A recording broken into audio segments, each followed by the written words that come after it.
Vous regardez Medi 1 TV Afrique, merci de nous rester fidèles et soyez les bienvenus dans ce nouveau numéro de Croissance Verte. Aujourd'hui, nous nous intéressons aux éco-artistes du Sénégal. À travers leurs domaines d'activité respectifs, ils essayent à leur échelle de relever les défis environnementaux actuels. De Dakar à Ndayane, ces artistes d'horizons divers ont lancé des initiatives pour sensibiliser les populations sur la protection de l'environnement. Ainsi, dans notre reportage, en première partie d'émission, vous verrez des musiciens qui s'impliquent activement dans la lutte contre la déforestation, des entrepreneurs sociaux, chanteurs et graffeurs qui ont fait de la cause environnementale une priorité dans leur activité. Vous verrez aussi comment l'éducation et la culture permettent de transmettre à la jeunesse des valeurs écologiques et respectueuses de l'environnement. Et pour un éclairage complémentaire sur ce sujet, en deuxième partie d'émission, nous sommes avec Rouman, artiste-rappeur engagé dans plusieurs causes sociales et environnementales. Merci Rouman d'avoir accepté notre invitation. Merci à vous pour l'invitation. Et maintenant, place à notre reportage. Il est signé Jean-Paul Ndour et Bachir Bodian.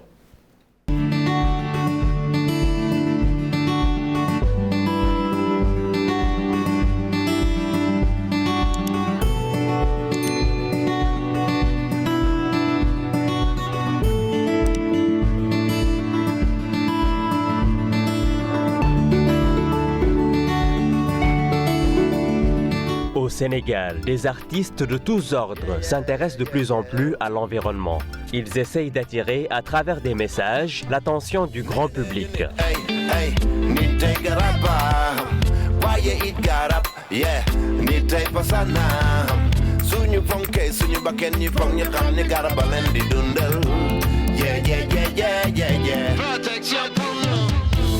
C'est la nature, wow, mère nourricière. Sur cette terre, wow, que nous cultivons, yeah, pour la protéger, wow, pour exister. À Ouakam, à l'ouest de Dakar, la lead vocale de ce groupe d'Afro-Jazz entend jouer sa partition à fond en compagnie d'Aboré Dial et de Bernabé. On a un gros problème au Sénégal et c'est la privatisation du littoral.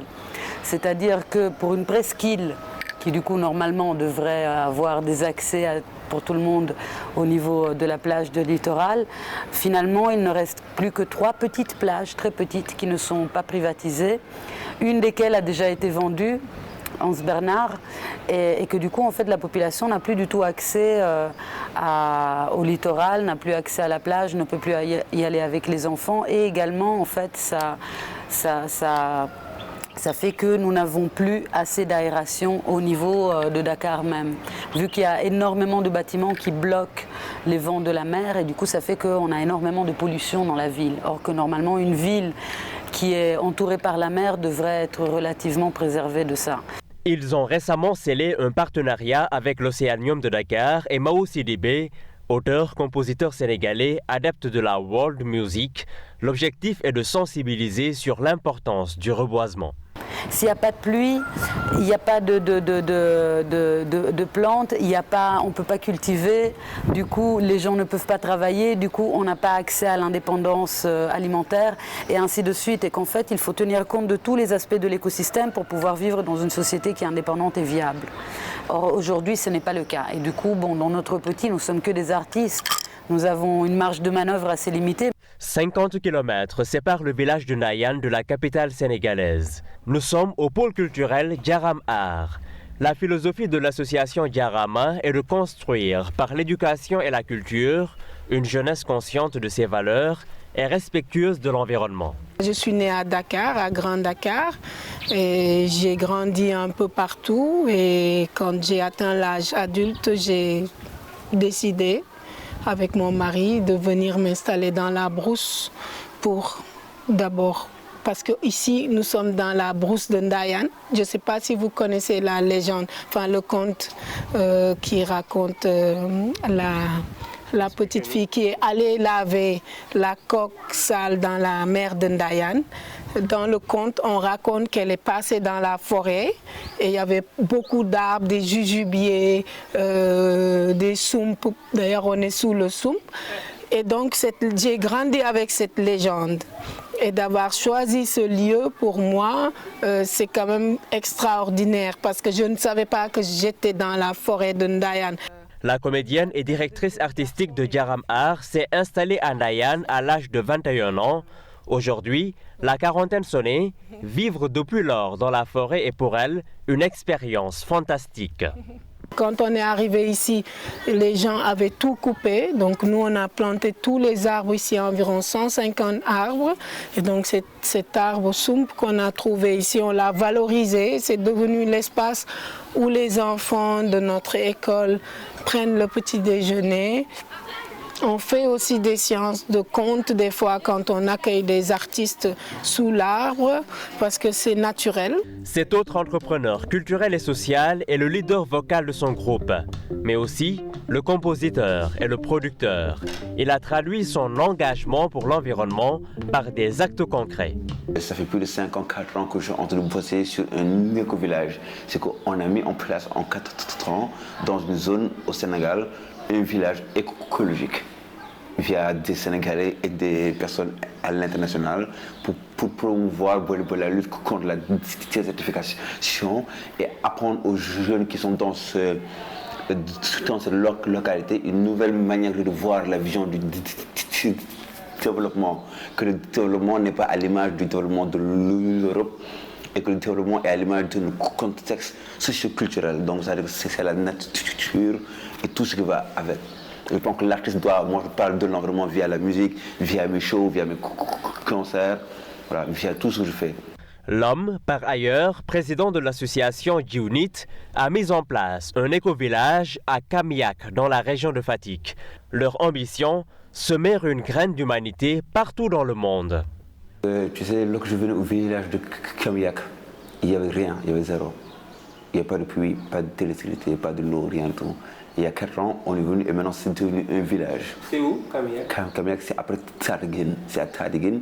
Et maintenant, vous arrivez à Tataguine, vous demandez le village de Kamiak. Tous les gens de Tataguine, de Tchaï et de ces localités vous disent ah, il y a un éco-village qui est à Kamiak. Et là où on prend le temps de rééduquer les enfants sur la notion de l'environnement. Pour la lutte contre l'exode rural. Et on y enseigne des techniques agroécologiques, énergie renouvelable sur la terre. Et oui, effectivement, il y a un énorme, comment dire, il y a énormément de choses qui se passent sur l'environnement.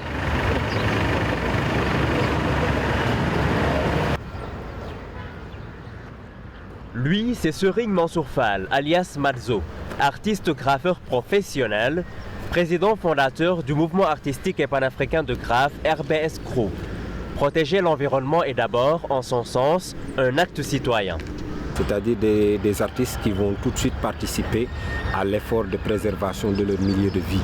C'est-à-dire quand ils viennent quelque part, et pour la plupart c'est des milieux pollués, ils essaient de nettoyer d'abord avant de porter un message. Donc on a toujours été en fait inscrit dans cette dynamique-là de pérenniser en fait et de garder cet héritage que nous ont légué les premiers graffeurs et qui consiste à protéger notre milieu de vie et à améliorer notre milieu de vie à travers ce qu'on fait. Donc ça a toujours été comme ça, c'est-à-dire le mouvement Set-Setal. L'homme a exploité en fait la nature à un tel niveau que tout ce qui a été en fait comme répercussion, on arrive nous à le sentir directement. Et en tant qu'artiste, nous avons notre art d'abord. Nous avons nous-mêmes comme personnes ressources pour aller en fait éduquer et lancer un message de préservation du milieu de vie. C'est-à-dire qu'on peut arriver quelque part où on a l'habitude de déposer des ordures, où on a l'habitude d'assouvir ses besoins naturels. On vient parler à la population locale pour leur faire comprendre qu'en fait, s'ils préservent ça, ils préservent leur santé à eux, donc ils se préservent eux-mêmes. Représentant en Afrique de l'Ouest le mouvement artistique panafricain Aérosoul basé en Californie, le professeur d'art graphique profite aussi des spectacles pour sensibiliser. On a un festival international de graphes qu'on organise chaque année au mois de décembre. Et l'année 2019, on avait en fait l'édition qui a été dédiée exclusivement au réchauffement climatique, à tous ces problèmes de l'environnement. Parce qu'on a constaté avec un peu de désarroi en fait tout ce qui était comme conséquence de notre surexploitation de notre milieu de vie. On voyait en fait par exemple un pêcheur qui oublie en haute mer ou qui laisse de manière délibérée des filets qui vont prendre en piège en fait des poissons qui n'arrivent plus à se reproduire. On a été tellement choqués par des images pareilles où on voit des tortues de mer qui sont vraiment en fait complètement prisonniers de filets ou des choses comme ça qui nous ont alertés en tant qu'artistes. Patricia se définit aussi comme fille spirituelle de la célèbre danseuse Germaine Acogny. Selon elle, les arbres dégagent des énergies et que l'être humain est lié à tout ce qui l'entoure. Les canaux qu'utilise Patricia pour véhiculer ses messages sont l'acrobatie, la marionnette, le cirque, la danse, entre autres. Comme dit la maman Germaine Acogny, la tradition africaine est vraiment liée avec la nature. Parce que dans beaucoup de nos cultes, on intègre la nature dedans. Les baobabs sont des arbres mystiques où il se passe des cérémonies. Par exemple, notre spectacle Mistombous, dont les personnages de ce spectacle étaient le vent, la terre, la mer et l'homme et le plastique. Donc dans ce spectacle, l'arbre l'arbre nous disait en fait qu'il étouffe sous le plastique et qu'il n'arrive pas à respirer. Et la mer aussi nous a raconté que lui-même, en fait, tout son peuple qui sont les poissons et tous les êtres qui vivent dans l'eau souffraient à cause du plastique. Et donc l'homme était accusé d'être le coupable des maux en fait qui gangrènent la terre et qui est en train de tuer les espèces, etc. Et il devait répondre de ses actes. Pour cet autre artiste, Cory, ils sont positifs, les retours reçus de la population. Je disais merci, c'est important, c'est intéressant. Du coup également on a été contacté par des associations, par des autres artistes également pour dire ok, qu'est-ce qu'on peut faire pour aider, qu'est-ce qu'on peut faire pour mettre la main à la pâte. Après, je trouve que c'est une implication importante mais limitée. Il faut également d'autres activités. En fait, chacun dans son travail peut apporter quelque chose. Ce n'est pas juste les artistes. Nous, les artistes, effectivement, nous avons une certaine visibilité et du coup, ça permet au moins de parler de ça. De porter en fait cette discussion sur un plateau et de dire ok, très bien, nous avons tel et tel problème, comment est-ce qu'on fait? Mais chacun d'entre nous peut avoir un pouvoir sur ça. Nous voyons les éboueurs chaque matin qui se réveillent extrêmement tôt le matin. Des fois les gens les moquent, mais en réalité c'est des gens qui sont extrêmement importants pour la société. Et nous voyons également les ingénieurs, du coup nos ingénieurs ici en Afrique, ils peuvent nous aider à trouver des solutions qui peuvent créer un système plus viable et ainsi de suite. Du coup je pense c'est important de prendre position, mais je pense que nous ne sommes pas les personnes les plus importantes dans cette prise de position. Nous sommes parmi les personnes qui prennent position et du coup nous avons un impact qui est bien mais limité. Elle lance un message fort aux décideurs en les invitant à penser davantage aux générations futures. Et si la terre de notre pays est tellement empoisonnée qu'on ne peut plus cultiver, si l'eau de notre pays est tellement empoisonnée qu'on ne peut plus boire, c'est des éléments vitaux pour l'être humain. Si nous avons tout détruit, qu'est-ce qu'il va nous rester? Est-ce qu'on va manger l'argent? Je pense que ce n'est pas comestible. Et du coup, aujourd'hui, il faut penser, oui, ok, développement. Mais pourquoi nous voulons nous entêter en tant qu'Africains à pousser un développement en copiant les Occidentaux tout en sachant que les empires occidentaux sont en train de chuter et ils sont dans la décadence et ils ne vont pas durer éternellement. Alors aujourd'hui, nous avons des exemples, même je vais vous rappeler une chose. Le 4e article de la charte du Manding stipule qu'il faut préserver son environnement et les arbres pour qu'une nation puisse fleurir. C'était Soundiata Keïta qui avait écrit ça. C'était un des plus grands empereurs de tout le continent africain. C'est un des hommes dans le monde entier qui a pu créer la paix sur un territoire tellement vaste. Eh bien, s'il a pu faire ça, et ça vient de notre Chosan, ça vient en fait de la tradition du continent africain, pourquoi nous ne prenons pas exemple des grands qui ont existé dans ce continent à la place d'essayer de copier des empires qui sont en décadence? Ces artistes déplorent le changement climatique accéléré par le capitalisme. Ils en appellent à donner le savoir-faire africain en exemple au monde entier et à penser collectivement dans une communauté de plus en plus portée vers l'individualisme.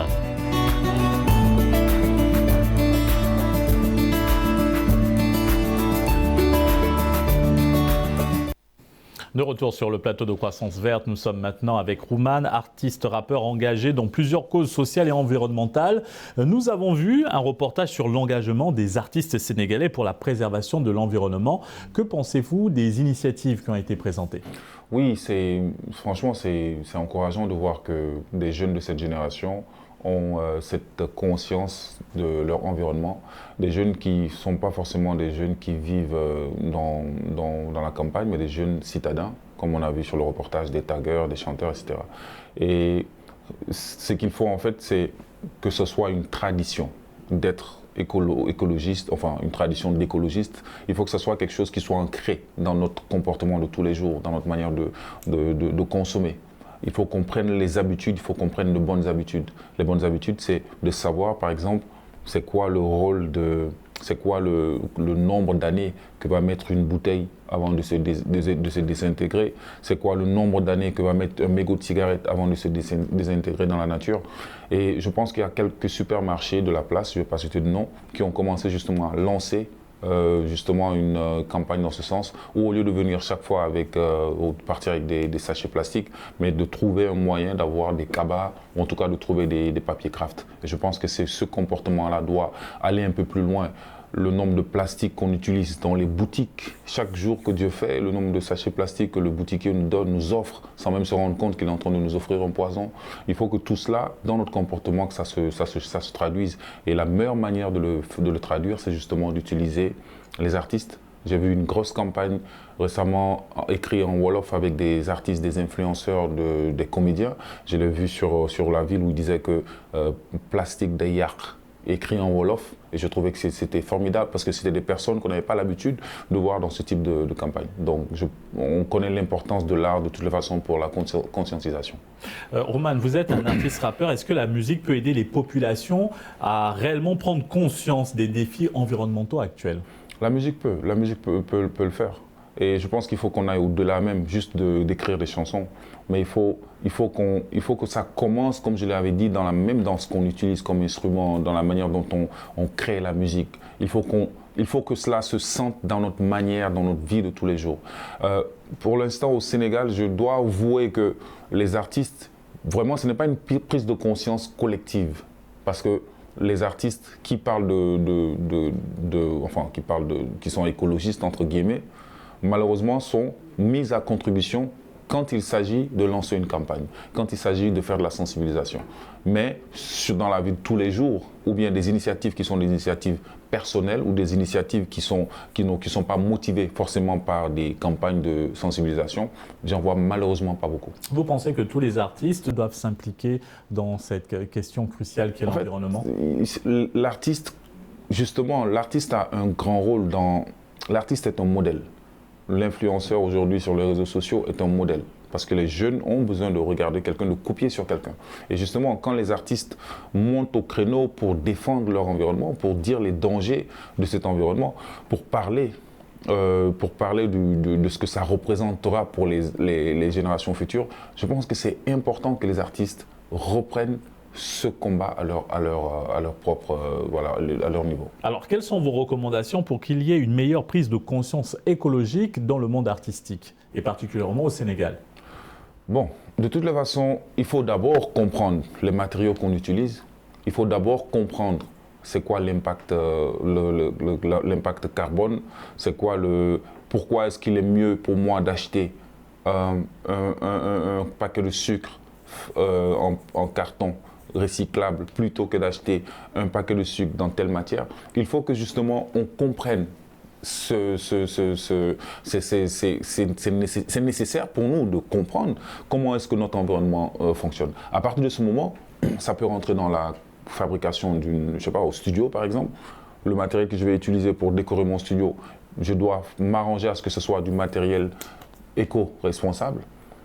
Quand on doit faire des tournages de clips vidéo, c'est pareil. Si on doit tourner quelque part, est-ce qu'il est mieux pour nous d'acheter de l'essence pour le mettre dans le groupe électrogène, ou est-ce qu'il est mieux pour nous d'utiliser des panneaux solaires? Et je crois que c'est comme ça que ça commence justement à avoir un impact dans notre vie de tous les jours. Même les véhicules qu'on utilise, quand on doit aller faire un tournage en dehors de Dakar par exemple, est-ce qu'il faudrait qu'on prenne 10 cars qui vont y aller ou 10 voitures, ou est-ce qu'il faudrait juste qu'on prenne un transport en commun où on se retrouve dans un point? Il faut justement que ce... Et personnellement, excusez-moi, avez-vous eu à mener des actions sur le terrain concrètement pour sensibiliser les populations sur la question environnementale? J'ai eu à faire des chansons à plusieurs reprises, et ces chansons-là nous ont permis de descendre sur le terrain et de voir.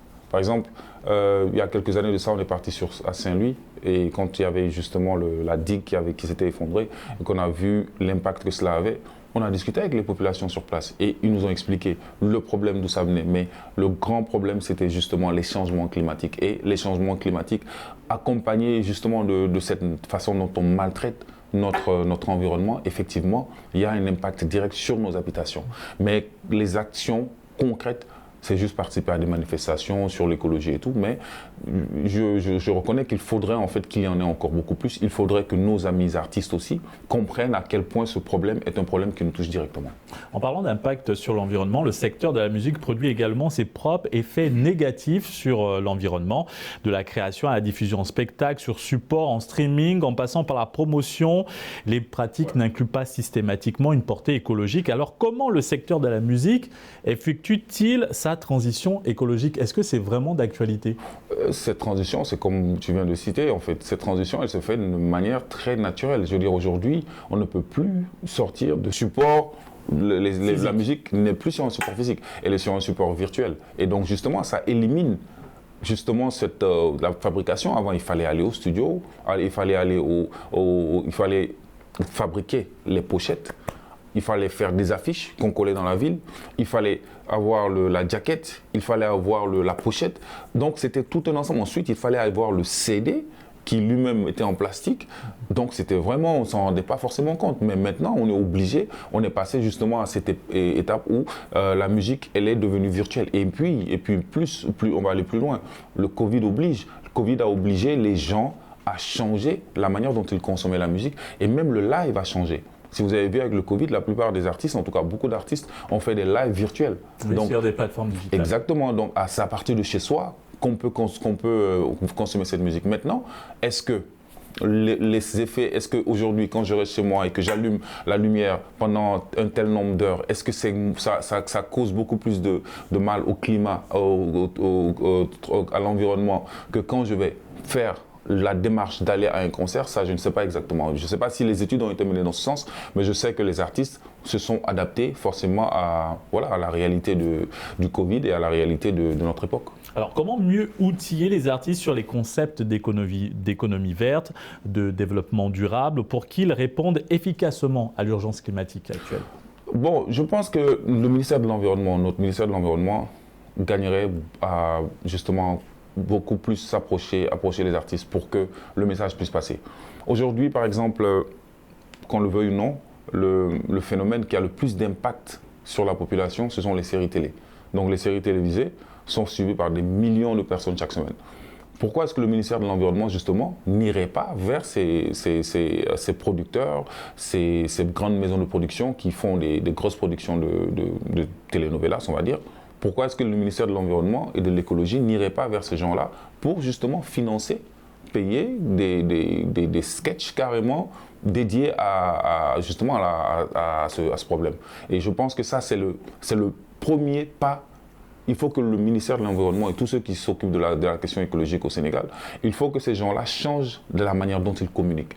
Il faut même qu'ils changent eux-mêmes la manière dont ils véhiculent leur message. On ne peut pas parler de protection de la nature, protégeons les arbres, en faisant des affiches 4x4 dans le pays. Ça n'a pas de sens. Donc je pense qu'il faut qu'on aille au-delà de cela et qu'on essaie de toucher le consommateur directement chez lui avec son téléphone portable en voyant ses sketchs ou en voyant les sketchs à la télévision. Roman, les travaux de la ville futuriste et écologique du rappeur Akon ont été lancés récemment au Sénégal.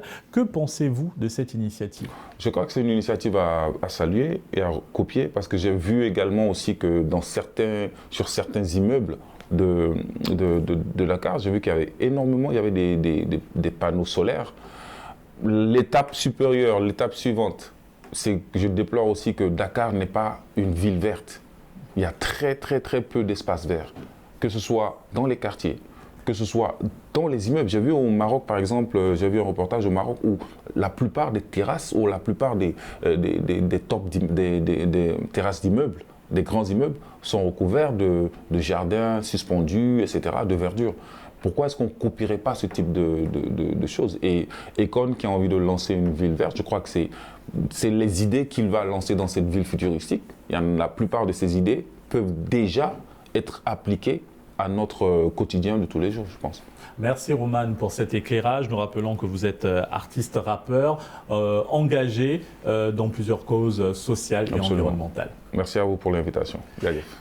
Et merci à vous d'avoir suivi cette émission. Très bonne suite des programmes sur Média TV Afrique.